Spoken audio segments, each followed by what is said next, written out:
Have you ever had that freaky feeling of waking up and not being able to move? If you have, you're familiar with the unsettling phenomenon known as sleep paralysis. Check out this video to uncover the mysteries behind it. Sleep paralysis typically strikes during REM, rapid eye movement, the phase where dreams run wild and vivid.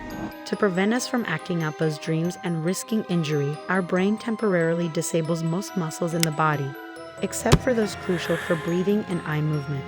But sometimes the brain glitches and you find yourself awake in the middle of REM sleep, trapped in a body that won't budge despite your mind being fully alert.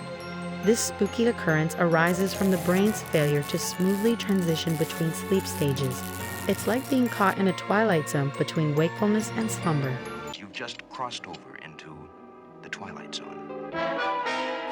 Fortunately, these episodes usually last only a fleeting few seconds to minutes. Stress, jet lag, or even narcolepsy often lurk behind the curtain of sleep paralysis.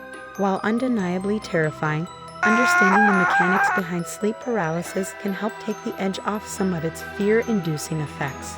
So next time it happens, you'll be a bit more prepared to face it head-on. Sweet dreams, everyone.